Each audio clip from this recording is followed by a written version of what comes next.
Okay, so we got all these damnable heresies. It says 2 Peter chapter 2 verse 1 says the following: but there were false prophets also among the people, even as there shall be false teachers among you. Now, a false teacher is defined not by their personal lifestyle. People say, well, he's a false teacher because, you know, he believes in this and believes in that. A false teacher is one that goes contrary to what the scripture says in their teaching, in their doctrine, in what they proclaim to the inhabitants of the world as a truth, right? Okay. Like, for example, let me say this, and I'm gonna say it, and I'm gonna move, right? I'm a priest not after the order of the sons of Aharon. I may be from the descendants of Aharon, but who cares? Because the original concept, the original precept, rather, not concept, precept of the Most High in Exodus chapter 19 was for the whole nation of Israel to be a kingdom of priests. Okay?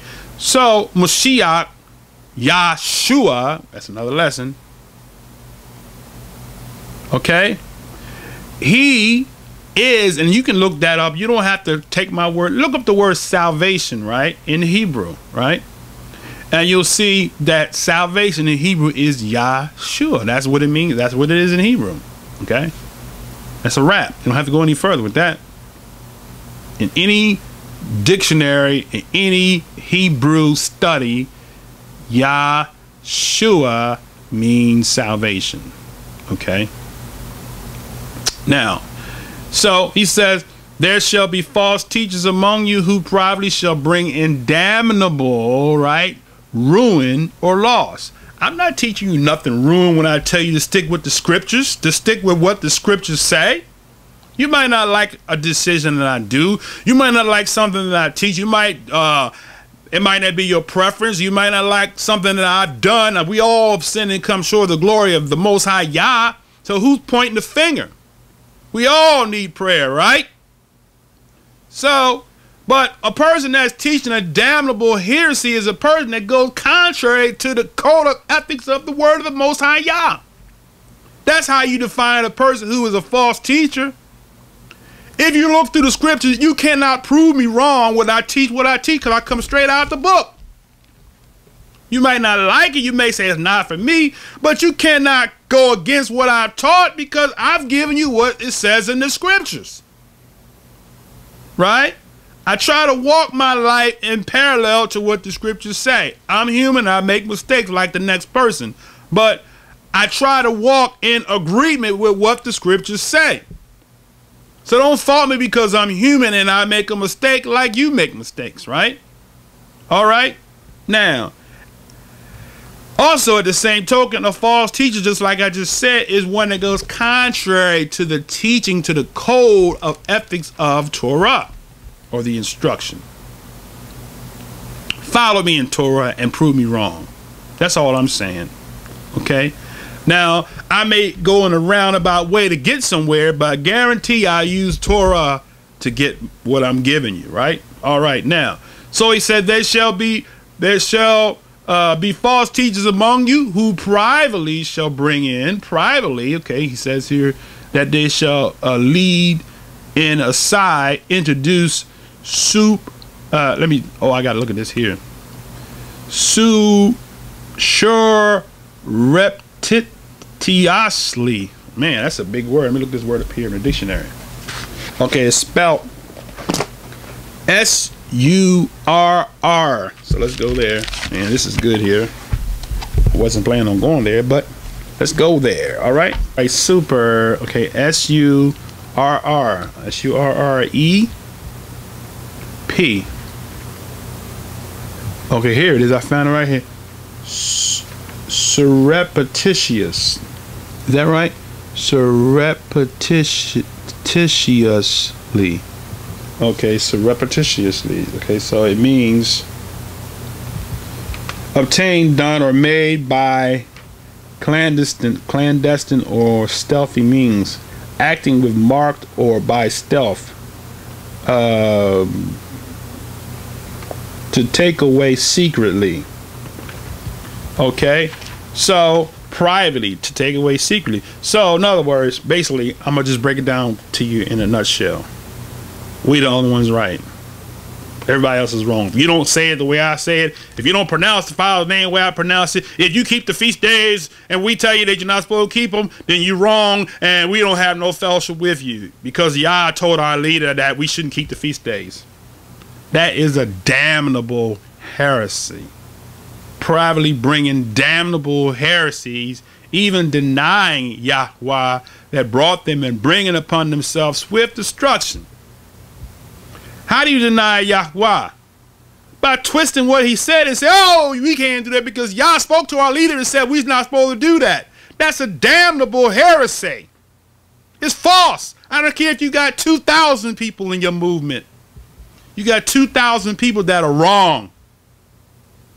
Stick with the scriptures. Don't follow me. Shaul said, follow me as I follow the Mashiach.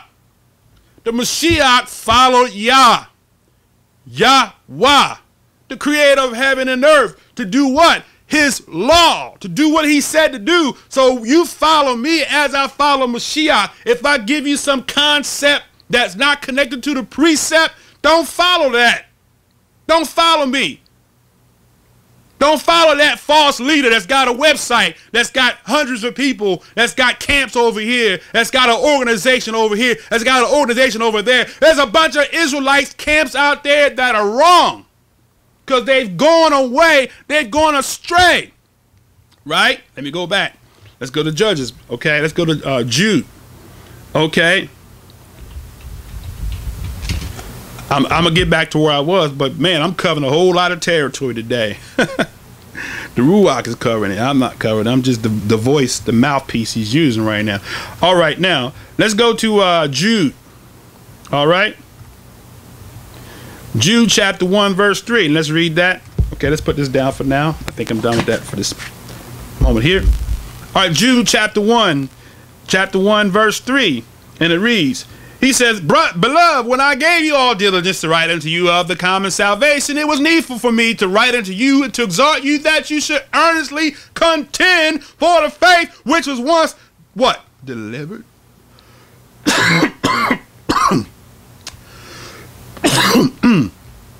Which was once what? Delivered unto the Israelites or the saints. For they are certain men crept in unaware, who were before of old ordained to this condemnation, unrighteous men, turning the grace of our Master, or Elohim, into lasciviousness, and denying the only Yahweh Elohim and our Master, Yahshua HaMashiach. He said, I will therefore put you in remembrance, though you once knew this, how that Yahweh, having saved the people out of the land of Egypt, afterward destroyed them that believe not, right? So we have to do what? Earnestly contend for the faith that was once delivered. Earnestly contend for the belief that was once delivered. We got these false teachers out here because why? When you got numbers, people gravitate to the numbers. I had plenty of opportunities to have numbers. People wanted me to come to their city, set this up, establish this here. The Most High would not let me. Why? Because he's not in the numbers. You can't reduce the Most High to numbers. It is a remnant, right? A remnant. Okay, let me deal with that right quick, right? A remnant. All right. Now, I'm going to give you Zechariah. All right. Chapter 8. Let's go to chapter 8. All right. Zechariah or Zechariah. Okay, chapter 8. Alrighty. Verse 11. But now I will not be unto a residue of this people, as in the former days, says Yahweh Sabaoth. For the seed shall be prosperous, the vine shall give her fruit, and the ground shall give her increase, and the heavens shall give their due. And I will cause the remnant, that's the Hebrew word, sherif, the remainder of this people, to possess all things. You see that? The remnant of people to possess all things. Okay? Shaul says it this way in Romans 9 verse 27. He says, Eliyahu also cried concerning Israel, though the number of the children of Israel be as the sand of the sea, a remnant shall be saved. So don't get caught up in because you on the Shabbat, you got a room open on the internet and you got 200 or 300 people. That don't mean jack. You got a camp over here and a camp over there and a camp over here and a over here and a goat over here. You wearing the garb. You garb down from top to bottom. You got fringes hanging from your ears. You made designs out of fringes now, Got fringes hanging from your hats, from your shirt, from the bottom of your pants, You got your pants fringed off. And you think that makes you on the good right standing with Yah because you got a culture that you think is the Israelite culture. I wore that out. I done that. I was there. My clothing doesn't change me from being an Israelite. The clothing garments was given to us to remind us. But some of us wear the clothing and we're still not reminded.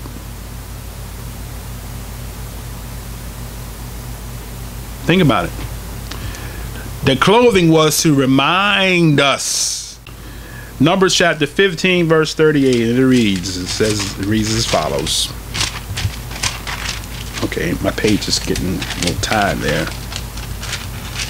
Okay, 15:38. Speak unto the children of Israel, and bid them that they make them fringes in the borders of the garments throughout their generations, that they put upon the fringe of the borders a ribbon of blue. And it shall be unto you for a fringe, right? That you may look upon it and remember all the commandments of Yahweh and do them, that you seek not after your own heart and your own eyes, after which you used to go whoring. So the purpose of the fringes and all of that is for us to remember the covenant. But doggone it, we got Israelites that got their friends down, but they forgot the covenant. How they forget the covenant? I'll tell you how they forgot the covenant, right? Israelites think because you got a kufi on your head, a skull cap that was made and resembles the African religion of Islam, right? And there's nothing wrong wearing it. I still wear them, in its proper time.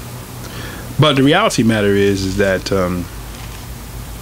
because you wear the fringes, you got a skull cap, a kufi, or a cover on your head, and you got fringes and tassels hanging and dangling, so you think that you on point. So let's go to Leviticus chapter 19, and I'm going to try to hasten on with this lesson to bring it to a close where I was going with the name and dealing with Wah. Before I got the Ruach took me on an en route. This is a hazmat load. I couldn't go straight through the city. I had to go around the city. Hazmat load, right? All right, so let's see. This is hazardous materials for those of you that don't know what hazmat is. Okay. 19, chapter 19, alrighty. He says, verse 3, you shall fear every man his mother and his father, and keep my Shabbats. I am Yahweh your Elohim. We break that, right? Because we disrespect our mother and father because they don't believe in what we believe in, so therefore we fight them every time we go to see them. So we're doing what? We are not fearing our mother and our father. Verse 15. You shall do no unrighteousness in judgment. Thou shalt not respect the person of the poor, nor honor the person of the mighty, but in righteousness shalt thou judge thy neighbor. So when you listening to one side of a story, you making passing a judgment, you're breaking the Torah. You are not remembering the covenant with all your kufis and all your fringes dangling, right? Verse 18, thou shalt not avenge nor bear grudge against the children of thy people, but thou shalt love thy neighbor as thyself. For I am Yahweh, right? So those are just some primary simple things to show you that we are not remembering the covenant because of how we handle each other, right?